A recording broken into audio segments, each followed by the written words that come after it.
Глава 1. Момент истины, люди валятся в обморок. Прямо здесь, в Центральном аэрогидродинамическом институте, среди стальных конструкций и измерительных приборов. Кто-то выбегает из зала, не выдержав напряжения. Кто-то вцепился в перила и смотрит остекленевшим взглядом на циферблаты. 80% нагрузки. Конструкция держит. 90%. Ни трещины, ни малейшей деформации. 99%. Статонная махина не дрогнула. Машина устояла. Инженеры не верят собственным глазам. Они перепроверяют данные снова и снова, словно ожидая подвоха. Потому что то, что они видят перед собой, граничит с невозможным. Конструкция, которую скептики называли авантюрой, которую считали обреченной на провал, только что выдержала испытание, способное разорвать любой другой самолет того времени на куски. Это был не просто технический тест, это был момент, когда страна делала ставку на будущее. Когда от нескольких тонн металла и алюминиевых сплавов зависело, сможет ли Советский Союз донести ядерный заряд до противника на другом континенте. Сможет ли ответить на угрозу, которая нависла над каждым городом, каждой семьей. В зале царит тишина. Потом взрыв аплодисментов. Кто-то плачет от облегчения. Кто-то обнимает коллег, не находя слов. Потому что все понимают, это только начало. Испытания на Земле пройдены, но впереди настоящий кошмар — небо. А велосипедная схема шасси настолько революционна, что даже опытные летчики не знают, как пилотировать эту машину. Но чтобы понять масштаб этого момента, нужно вернуться на несколько лет назад, туда, где мир балансировал на краю пропасти, и каждое решение могло стать последним. 1947 год. Планета еще не оправилась от кошмара Второй мировой. Руины дымятся. Миллионы ищут пропавших родных. А в небе уже сгущается новая угроза. И эта угроза светится радиоактивным пеплом Хиросимы и Нагасаки. В Кремле знают точно. Америка готова использовать атомное оружие. И не просто готова. У нее есть монополия на ядерный террор. Карты разложены на столе предельно ясно. Вокруг всех советских границ, словно смертельное кольцо, выстроились военные базы США. С них могут взлететь бомбардировщики с ядерными зарядами и сравнять с землей любой город Союза. А ответить нечем. Советские ученые работают как проклятые. И в 1949 году происходит прорыв, первое успешное испытание собственной атомной бомбы. Американская монополия рухнула, но проблема осталась. Более того, она стала еще острее. Бомба есть, а доставить ее некуда.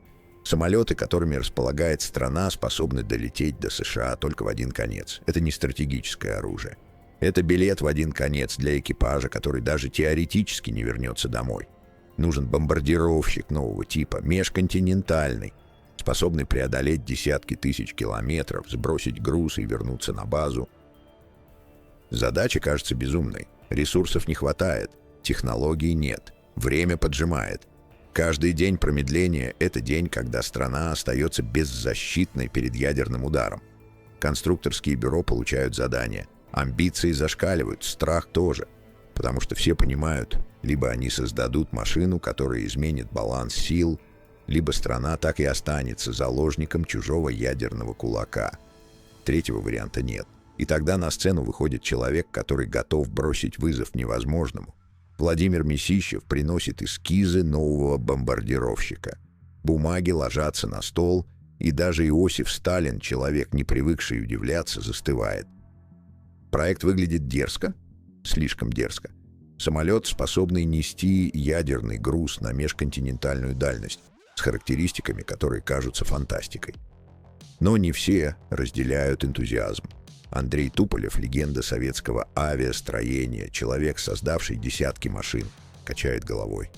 Он говорит прямо: задача слишком амбициозная, технически невыполнимая. Риски колоссальны, лучше не браться.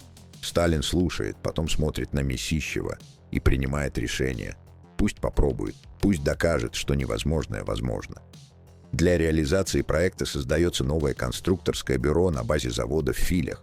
Туда стягивают лучших инженеров, молодых, голодных до знаний, опытных, видевших войну и понимающих, что на кону. Работа начинается. 7 дней в неделю. 24 часа в сутки. Смены сменяют друг друга, но процесс не останавливается ни на минуту, потому что каждый час промедления — это час, когда где-то за океаном тоже работают. И там работают быстро. Проблемы сыпятся, как из рога изобилия. Крыло получается слишком длинным, недостаточная прочность. Топливные баки не влезают, не хватает места. Вес конструкции зашкаливает, самолет не сможет взлететь. Каждое решение одной проблемы порождает 3 новых. Инженеры работают на пределе. Кто-то срывается. Кто-то падает от истощения прямо за чертежной доской. И тогда рождается идея, которая перевернет все. Велосипедная схема шасси. Вместо традиционной 3-опорной стойки 2 основные опоры, расположенные по центру фюзеляжа. Это позволяет снизить вес конструкции и освободить драгоценное пространство для топливных баков. Решение гениальное и безумное, потому что никто раньше не строил бомбардировщики по такой схеме. Никто не знает, как такая машина поведет себя в воздухе. Конструкторы внедряют новые сплавы, экспериментируют с материалами, идут на компромиссы, от которых волосы встают дыбом, уменьшают толщину обшивки, урезают запас прочности. Все ради того, чтобы втиснуть еще литр топлива, выиграть еще километр дальности. Невозможное становится возможным. Медленно, мучительно, но становится. А впереди ждет самое страшное испытание, то самое, с которого начался наш рассказ. Проблема длинного крыла оказывается почти фатальной. Конструкция прогибается под собственным весом. Расчеты показывают, при полной загрузке топливом напряжение в лонжеронах превысит допустимые значения. Крыло просто сложится, и машина рухнет. Инженеры перебирают варианты, усиливают лонжероны, вес растет, дальность падает. Уменьшают размах крыла, теряется аэродинамическое качество. Замкнутый круг, выхода нет. Тогда они идут ва-банк, применяют новые титановые сплавы, материалы, которые только-только появились в авиации. Технология их обработки толком не отработана, никто не знает, как поведут себя эти сплавы под нагрузкой в реальном полете. Но другого выхода нет, либо риск, либо провал проекта. Топливная система превращается в головоломку. Каждый свободный сантиметр фюзеляжа набивают баками. Топливо заливается даже в крыло. Конструкция становится похожа на летающую цистерну. Но этого все равно недостаточно для межконтинентальной дальности. И тут велосипедная схема шасси показывает свои козыри. Освобожденное пространство заполняется дополнительными баками. Центр тяжести оптимизируется. Аэродинамика улучшается. Внезапно машина начинает обретать форму. Не идеальную, но рабочую. Параллельно прорабатывается система управления. Из-за нестандартного шасси самолет ведет себя на взлете непривычно. Обычный способ оторвать нос от полосы не работает. Приходится разрабатывать новую методику пилотирования. И это значит переучивать летчиков. Это значит дополнительные риски при первом взлете. Конструкторы работают без выходных, многие не видят семьи месяцами. Спят урывками прямо в цехах, кто-то ломается психологически, нагрузка чудовищная. Но большинство держится, потому что понимают, они делают не просто самолет, они делают оружие сдерживания, они делают гарантию того, что враг дважды подумает, прежде чем нажать красную кнопку. Каждая мелочь выверяется до миллиметра, каждый болт проверяется на усталостную прочность. Потому что в воздухе ошибок не прощают. Там цена промаха, жизни экипажа и провал всего проекта. И вот конструкция готова. Остается последний рубеж — испытание на прочность. То самое испытание, которое заставит людей падать в обморок от напряжения. 100-тонную машину помещают в испытательный стенд. Это не просто металлическая рама, это сложнейший механизм, способный имитировать нагрузки, которые самолет испытает в реальном полете. Перегрузки при взлете, вибрации от двигателей, напряжение в крыле при маневрах, в зале собираются все. Конструкторы, которые вложили в этот проект годы жизни, инженеры, которые считали каждый болт, скептики, которые ждут провала, энтузиасты, которые верят в успех. Напряжение такое, что его можно резать ножом. Начинается нагружение. 20%, 40%, 60%. Стрелки приборов ползут вверх. Конструкция молчит. Ни скрипа, ни треска. 80%. Кто-то не выдерживает и выходит из зала. Слишком много поставлено на карту. Слишком страшно смотреть, как все может рухнуть в один момент. 90%. Инженеры склонились над приборами. Ищут хоть намек на деформацию, на трещину, на что угодно, что укажет на слабое место. Ничего, конструкция держит. 99% — это предел. Дальше идти нельзя, можно разрушить стенд. Все замерли. Секунда, 2, 10. Конструкция устояла. Зал взрывается аплодисментами. Кто-то обнимается, кто-то плачет. Потому что это значит только одно: самолет полетит, страна получит стратегический бомбардировщик, баланс сил изменится. Но работа не заканчивается, начинается кропотливый анализ данных. Каждый датчик зафиксировал тысячи параметров, их нужно обработать, сравнить с расчетами, найти отклонения, понять, где конструкция работает с запасом, а где впритык. Инженеры сменяют друг друга посменно. Работа идет круглосуточно, кто-то не покидает института неделями. Раскладушки в коридорах становятся привычным делом. Еду приносят прямо к рабочим местам, потому что время не ждет. Самолет должен полететь как можно скорее. Дополнительные испытания на вибрацию, на температурные перепады. Моделируются условия полета на разных высотах. В холод, в жару. Конструкция проходит через ад, оставаясь на земле. И с каждым новым тестом уверенность растет. Машина надежна, она выдержит, она долетит. Остается только доказать это в воздухе. 1952 год. Машину доставляют в Жуковский. Перевозка превращается в операцию. Самолет огромен, дороги не приспособлены для таких габаритов. Каждый поворот — испытание для нервов сопровождающих. Но вот машина на летном поле. Утро, легкий ветер.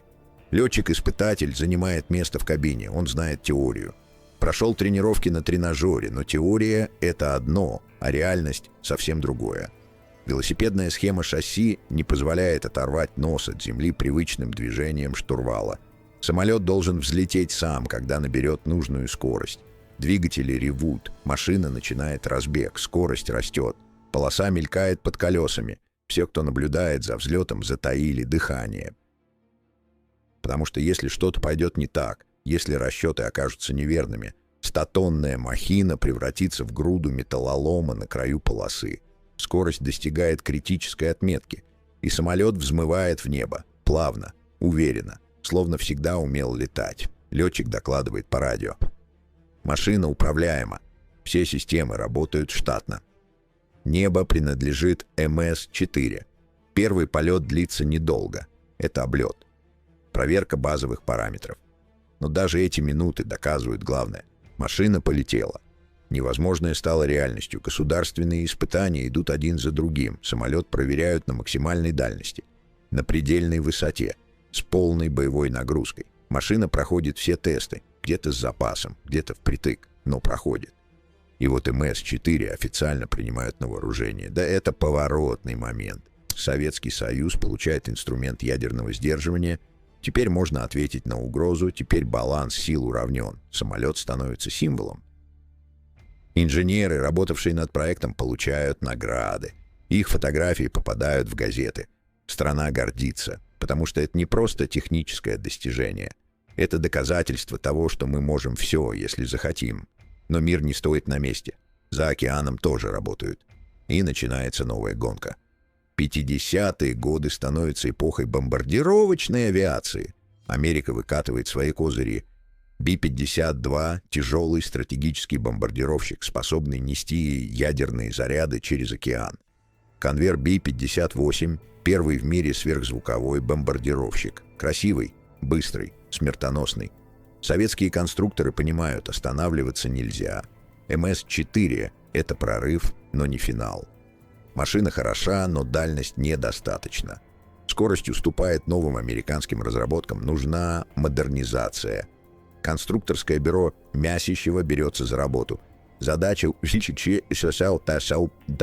увеличить дальность полета, сделать самолет еще более грозным оружием. Инженеры снова садятся за чертежи, снова считают, снова ищут компромиссы. Аэродинамику дорабатывают, крыло получает новый профиль, фюзеляж становится чуть уже меньше сопротивления воздуха. Вес урезают везде, где можно, каждый килограмм на счету, но главное новшество — система дозаправки в воздухе. Это меняет все. Теперь самолет может лететь практически бесконечно. Взлетел с базы, дозаправился над союзной территорией, долетел до цели, вернулся, снова дозаправился. Межконтинентальная дальность без оговорок. Модернизированная версия получает обозначение ТРИС-М. Машина становится рекордсменом. И в 1959 году происходит событие, которое потрясет мир. 1959 год. Подготовка к рекордному полету. Атмосфера напряженная. Все понимают, это не просто очередное испытание. Это демонстрация силы. Это сообщение всему миру. Мы здесь, мы сильны, и мы не собираемся отступать. Экипаж готовится. Летчики играют в шахматы, пытаясь отвлечься от мысли о предстоящем. Синоптики нервно смотрят на карты погоды. Малейшее изменение ветра может сорвать попытку. Техники проверяют системы по 10 раз. Никто не хочет быть тем, кто упустил неисправность. Утро. Самолет выруливает на полосу. Взлет. Машина уходит в небо и начинает набирать высоту. Груз 55 тонн. Цель 13 тысяч метров. Цифры, от которых захватывает дух. Это больше, чем у любого бомбардировщика в мире. Это новый мировой рекорд. Самолет выходит на заданную высоту, приборы фиксируют параметры. Все работает идеально. Машина держит высоту с грузом, который раньше казался немыслимым. Когда самолет возвращается на базу, экипаж встречают как героев. Потому что они только что 6 раз подряд побили мировые рекорды. 6. Американцы не верят сообщениям, перепроверяют данные и понимают, это правда. Советский Союз вырвался вперед, инженеры получают награды. Конструкторское бюро Месищева купается в лучах славы, газеты пишут восторженные статьи. Страна празднует победу в технологической гонке, но за триумфом стоят люди.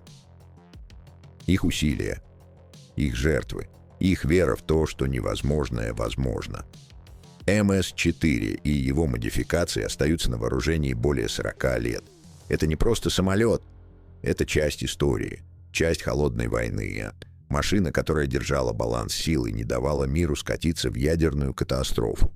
В 1960 году конструкторское бюро Месищева ликвидирует. Политические игры, перераспределение ресурсов.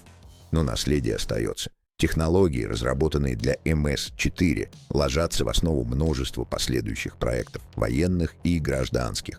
Велосипедная схема шасси используется в других машинах. Титановые сплавы становятся стандартом в авиастроении. Система дозаправки в воздухе развивается и совершенствуется. Все, что было придумано тогда, живет и работает сегодня. Современный преемник бюро, предприятие «Салют», продолжает традиции. Работает над ракетными технологиями. Сохраняет инженерную школу, заложенную еще в те годы, потому что настоящие знания не умирают. Они передаются от поколения к поколению. 73 года прошло с того момента, как люди падали в обморок в Центральном аэрогидродинамическом институте. Но достижения тех лет остаются примером того, что упорство побеждает невозможное, что вера в успех творит чудеса, что человеческий разум способен на все, если не сдаваться перед трудностями. Каждый новый самолет, каждая новая ракета напоминают о тех, кто заложил фундамент, о людях, объединенных общей целью, о профессионалах высочайшего уровня, создавших машину, изменившую баланс сил в мире и доказавших простую истину: невозможное становится возможным через труд и веру в успех.